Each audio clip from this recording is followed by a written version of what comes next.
का शीतकालीन प्रवास स्थल है मुकबा, वहां से ये वीडियो बनाया गया है। केंद्रीय गृह मंत्री ने भी इस पूरी घटना पर दुख जताया है। इसके साथ साथ मुख्यमंत्री भी जो आंध्र प्रदेश के दौरे पर थे, उन्होंने अपना कार्यक्रम स्थगित कर दिया है। मुख्यमंत्री तत्काल प्रभाव से यहां लौट रहे हैं।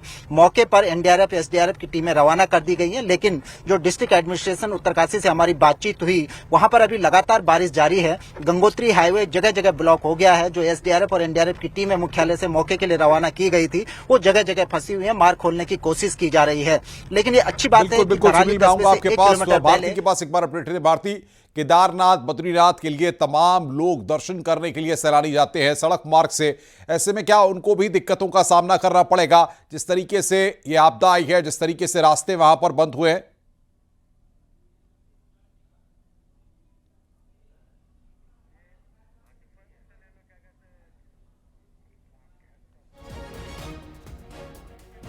भारती से हमारा संपर्क नहीं हो पा रहा। बलबीर हमारे साथ है। बलबीर, क्या लगता है आपको, केदारनाथ बद्रीनाथ के रास्ते में भी क्या जो लोग सैलानी वहां पर पहुंचते हैं या फिर जो श्रद्धालु वहां पर पहुंचते हैं दर्शन करने के लिए, उनको भी दिक्कतों का सामना करना पड़ेगा?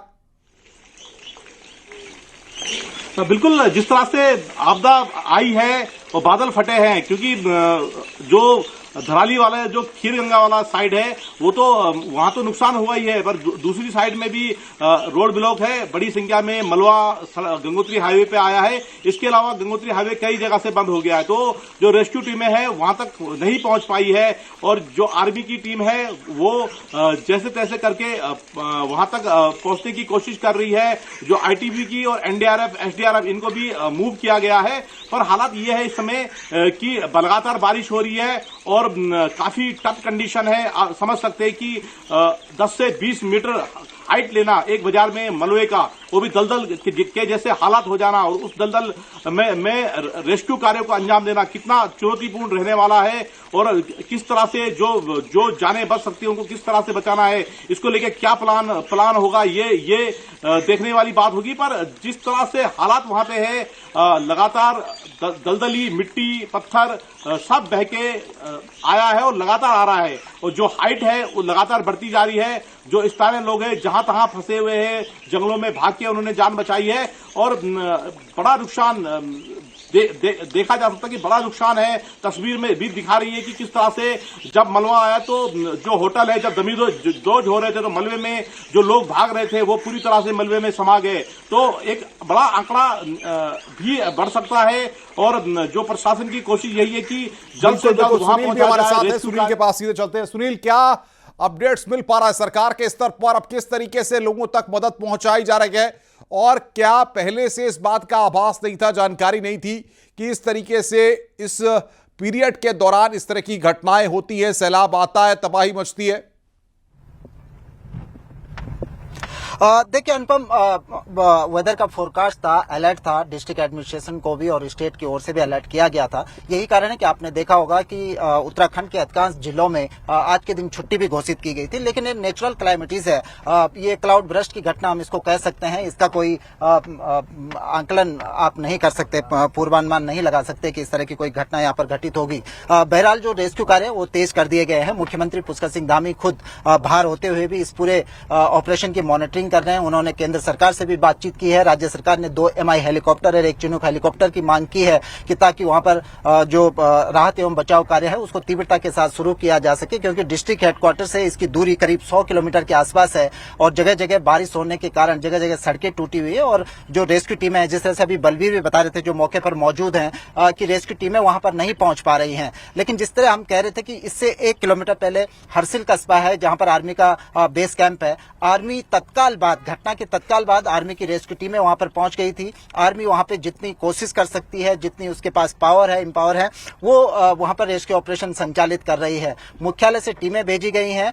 कोशिश की जा रही है कि जल्द से जल्द मौके पर पहुंचा जाए, वहां पर राहत एवं बचाव कार्य शुरू किया जाए। अलग अलग कैंप भी बना दिए गए हैं। जो घायल हैं उनको कैंपों में कहां पर रखा जाएगा, ये पूरा वहां पर व्यवस्था कर दी गई है। फिलहाल आर्मी के कई जवान इस रेस्क्यू कार्य में लगे हुए हैं। इसके अलावा जो लोकल वहां पर लोकल लोकल एडमिनिस्ट्रेशन जो ड्यूटी पर था, वो तमाम लोग वहां पर रेस्क्यू कार्य संचालित कर रहे हैं। मुख्यमंत्री इस पूरे घटनाक्रम पर नजर रखे हुए हैं। उन्होंने डिस्ट्रिक्ट एडमिशन को भी निर्देश दिए हैं कि किसी भी तरह की कोई चूक इस पूरे ऑपरेशन में नहीं होनी चाहिए। जितनी जल्दी से जल्दी रिस्पांस टाइम को कम किया जा सके, लोगों तक पहुंचाया जा सके, वहां पर राहत पहुंचाई जा सके, वो फौरी तौर पर लोगों को पहुंचाई जानी चाहिए।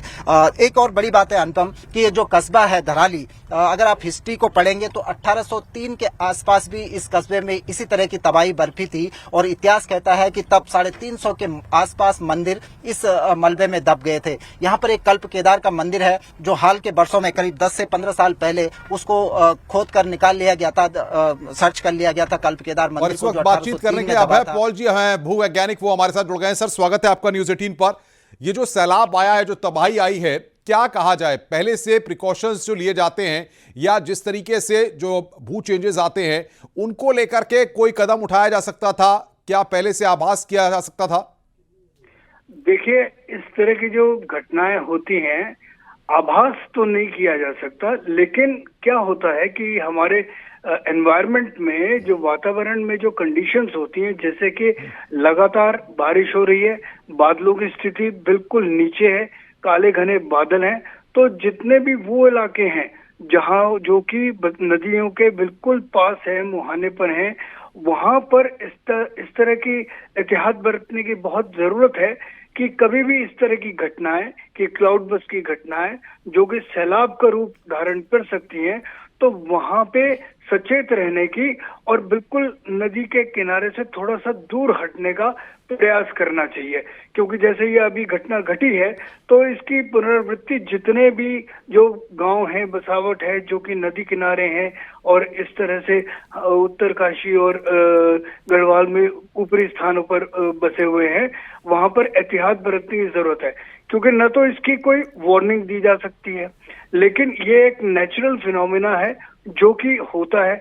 बस यही एक बात है कि हम इससे कैसे बचें, इससे होने वाले नुकसान को हम कितना कम से कम कर सकें, इसी तरफ ही हम प्रयास कर सकते हैं। लेकिन सर, सबसे बड़ी बात यह होती है कि जब हम इस सब मसले पर आगे भी आपसे अपडेट लेंगे। अजय टम्टा का रिएक्शन हमारे पास आया, क्या कहा है उन्होंने, सुनवाते हैं। साथ में भी काम करना जानते हैं, इसलिए अभियान बहुत तेज गति के साथ बरसात रहते हुए भी चल रहा है, बचाव अभियान का काम। हाँ, लोकल प्रशासन से मेरी बात हुई है, डीएम, एसपी और कमिश्नर, सारे लोगों से लगभग बातचीत हुई है। और बातचीत होने के बाद अभी सीएम साहब से भी मेरी थोड़ी देर पहले बात हुई है, और वो भी हैं, उनको मेडिकल फैसिलिटेट करें, उनकी जानें बचाएं, पहला काम यही चल रहा है। और इस अभियान में सारे लोग सक्रिय रूप से, मुख्यमंत्री जी, हम सब लोग लगे हैं। अभी गृह मंत्री जी से भी बात हुई, तो सारे लोग हम लोग जुटे हुए हैं कि किसी प्रकार से लोगों की जान जो बचाई जा सकती है बचाई जाए। और एनडीआरएफ जो एसडीआरएफ टीम है वो लगे हैं, और चूंकि वो पूरे ट्रेंड होते हैं, उनके पास पूरी टेक्नोलॉजी होती है, इस समय में कैसे लोगों को जल्दी से बाहर निकालें और उनको हेल्थ के जो उनके इश्यूज हैं उनको मेडिकल फैसिलिटेट करें, उनकी जानें बचाएं, पहला काम यही चल रहा है। और इस अभियान में सारे लोग सक्रिय रूप से, मुख्यमंत्री जी, हम सब लोग लगे हैं। अभी गृह मंत्री जी से भी बात हुई, तो सारे लोग हम लोग जुटे हुए हैं कि किसी प्रकार से लोगों की जान जो बचाई जा सकती है बचाई जाए। और एनडीआरएफ जो एसडीआरएफ टीम है वो लगे हैं, और चूंकि वो पूरे ट्रेंड होते हैं, उनके पास पूरी टेक्नोलॉजी होती है, इस समय में कैसे लोगों को जल्दी से बाहर निकालें।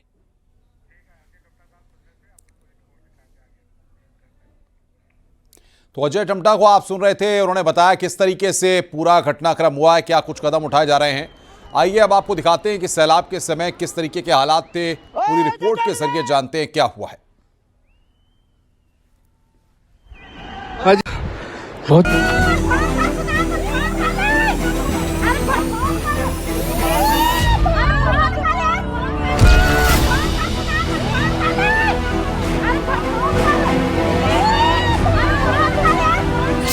उत्तरकाशी में कुदरत का प्रहार।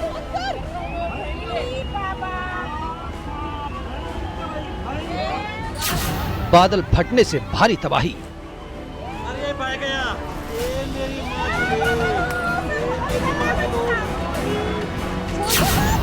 खीरगंगा नदी में आई बाढ़।